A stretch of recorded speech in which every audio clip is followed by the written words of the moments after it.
हाँ तो बच्चों, आज हम कक्षा 9 की हिंदी क्षितिज पढ़ेंगे। इसमें 2 पार्ट हैं।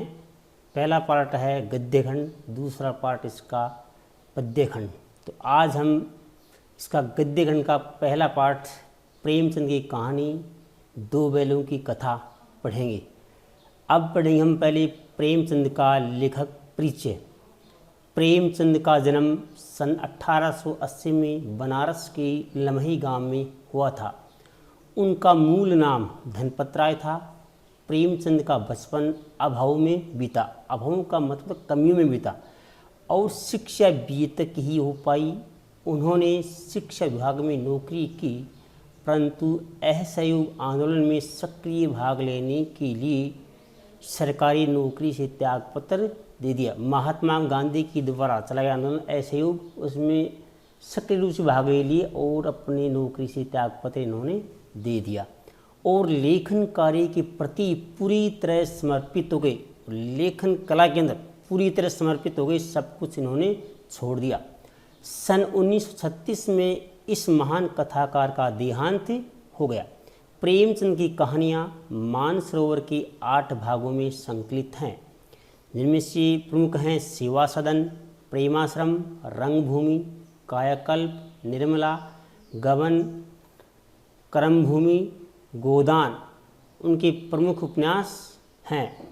उन्होंने हंस, जागरण, माधुरी आदि पत्रिकाओं का संपादन भी किया। इन्होंने 3 पत्रिकाएं निकाली हैं।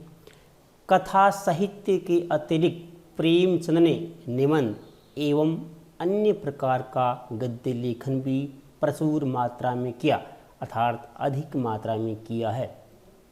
प्रेमचंद साहित्य को सामाजिक परिवर्तन का सशक्त माध्यम मानते थे।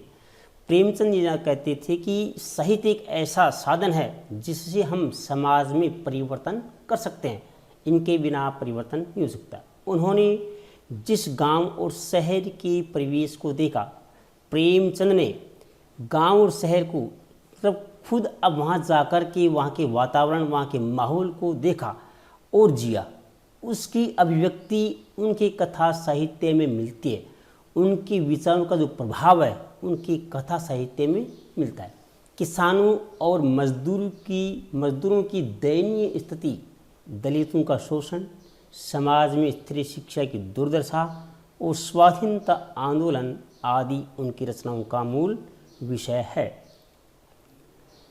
प्रेमचंद के कथा साहित्य का संसार बहुत व्यापक है। प्रेमचंद का कथा साहित्य पूरी संसार भर में प्रसिद्ध है। उसमें मनुष्य ही नहीं, पशु पक्षियों को भी अद्भुत अनोखी आत्मीयता मिली है। आत्मा का प्रभाव उस पर पड़ा है।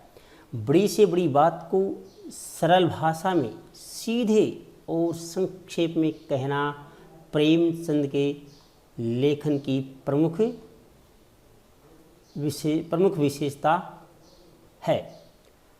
उनकी भाषा सरल, सजीव एवं मुहावरेदार है। प्रेमचंद की भाषा आम ग्रामीण जन को समझ में आ जाए, और जब हम उनकी भाषा को पढ़ते हैं, ये कहानियों को पढ़ते हैं, तो वो सजीव जागृत हो जाती है। और प्रेमचंद मुहावरों के माध्यम से अपनी बात को जनता के सामने पेश करते थे तथा उन्होंने अरबी, फारसी और अंग्रेजी के प्रचलित शब्दों का प्रयोग कुशलतापूर्वक किया, अपने पूर्ण दक्षता के साथ में प्रयोग किया है। अब इनकी प्रमुख कहानी है 2 बैलों की कथा। 2 बैलों की कथा के माध्यम से प्रेमचंद ने कृषक अर्थात किसान, समाज और पशुओं के भावात्मक संबंध का वर्णन किया। किसान और पशु आपस में दोनों में आत्मीय संबंध था। इस कहानी में उन्होंने यह भी बताया है कि स्वतंत्रता सहज में नहीं मिलती। प्रेमचंद ये कहते हैं कि मनुष्य को स्वतंत्रता आसानी से नहीं मिलती है, उसके लिए उसको संघर्ष करना पड़ेगा। अगर हम संघर्ष करेंगे तो ही हमारे को स्वतंत्रता मिलेगी। उसके लिए बार बार संघर्ष करना पड़ता है। इस प्रकार परोक्ष रूप से, विपरीत रूप से ये कहानी आज़ादी के आंदोलन की भावना से जुड़ी है। इसके साथ ही इस कहानी में प्रेमचंद ने पंचतंत्र और हितोपदेश की कथा परंपरा का उपयोग किया है। अब प्रेमचंद जी की कहानी यहाँ से स्टार्ट होती है, दो बैलों की कथा। जानवरों में गधा सबसे ज़्यादा बुद्धिहीन समझा जाता है। इस धरती पर जितने भी जानवर जीव हैं उनमें सबसे ज़्यादा मूर्ख गधे को समझा जाता है। हम जब किसी आदमी को परले दर्जे का बेवकूफ़ कहना चाहते हैं, जब हम किसी आदमी को निचले स्तर का महामूर्ख व्यक्ति कहना चाहते हैं तो उसे गधा कहते हैं। जैसे गधे के ऊपर आप कितने वजन डालो, चाहे समय पे खाना दो या न दो, लेकिन गधा कभी भी नहीं कहेगा कि मैं ये काम नहीं करूँगा, मैं ये फल चीज़ नहीं खाऊंगा, मना नहीं करेगा। गधा सचमुच बेवकूफ़ है, गधा वास्तव में महामूर्ख है। या उसके सीधेपन, उसकी निरापद सहिष्णुता ने उसे यह पदवी दे दी। गधे के सीधेपन और उसकी निरापद, उसकी सुरक्षित सहिष्णुता अथवा सहनशीलता ने उसे यह पदवी दे दी।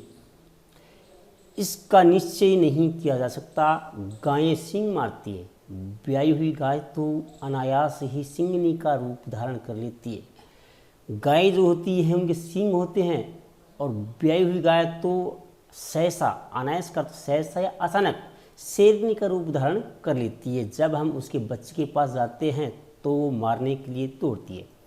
कुत्ता भी बहुत गरीब जानवर है, लेकिन कभी कभी उसे भी क्रोध आ ही जाता है, किंतु गधे को कभी क्रोध करते नहीं सुना, न देखा हमने। जितना चाहो गरीब को मारो, जिस प्रकार से गरीब व्यक्ति को आप कितनी ही चोट पहुँचाओ, पीड़ा पहुँचाओ, लेकिन गरीब कभी सामना नहीं करेगा, उसी प्रकार से गधा है। चाहे जैसी खराब सड़ी हुई घास सामने डाल दो, उसके चेहरे पर कभी असंतोष की छाया भी न दिखाई देगी। गधे को हम चाहे सड़ी हुई घास सामने डाल देंगे, लेकिन उसके चेहरे पे कभी उदासी का भाव नहीं दिखाई देगा और नहीं प्रकट होगा। वैशाख में चाहे एक आध बार कुलेल कर लेता हो, वैशाख माह में गधा एक बार मस्ती कर लेता हो, इससे ज़्यादा वो नहीं करता है। पर हमने तो उसे कभी खुश होते नहीं देखा। अब गधा वैशाख माह में कुलेल करता है, मस्ती करता है, तब भी उसके चेहरे पे खुशी का भाव नहीं झलकता है।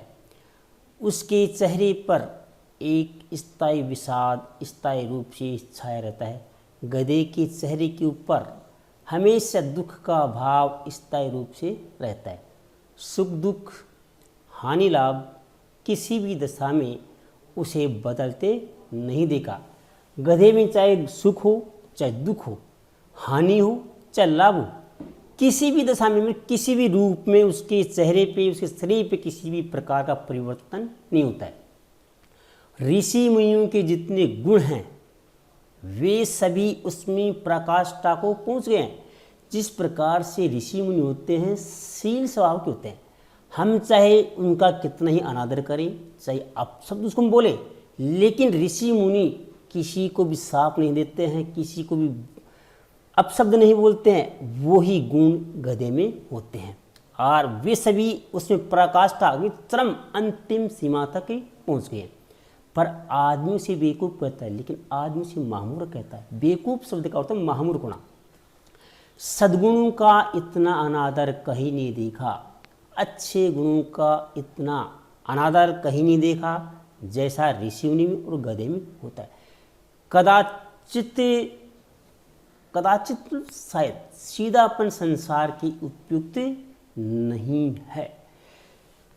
कदाचित शायद सीधापन जो है इस संसार के लिए वर्तमान समय में उपयुक्त नहीं है, क्योंकि जितना हम सीधेपन में रहेंगे उतना ही हमारा अनादर होगा, उतनी हमारे को बेवकूफ़ समझेंगे।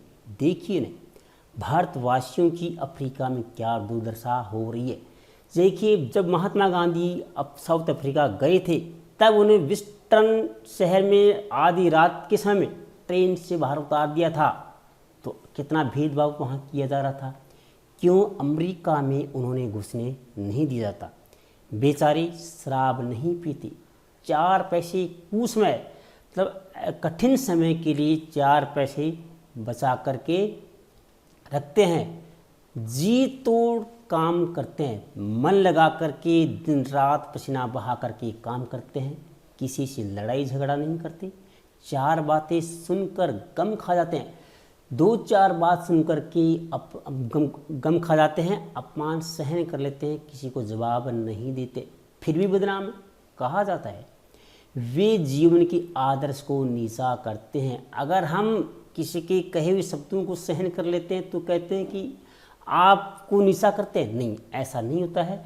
अगर वे भी ईंट का जवाब पत्थर से देना सीख जाते हैं, ईंट का जवाब पत्थर से देना कि करारा जवाब देना, दुष्ट के साथ दुष्टता का व्यवहार करना, इसके 2 मतलब होते हैं, ये मुहावरा है, तो शायद सभ्य कहलाने लगते हैं। कब? जब हम ईंट का जवाब पत्थर से देंगे तब हम सभ्य मानव कहलाने लगते हैं। जापान की मिसाल सामने, मिसाल शब्द का अर्थ होता है उदाहरण। जापान का उदाहरण हमारे सामने है। एक ही विजय ने उसे संसार की सभ्य जातियों में गण्य बना दिया, अर्थात हमारे को गिनने योग्य बना दिया। गण्य शब्द का अर्थ होता है गिनने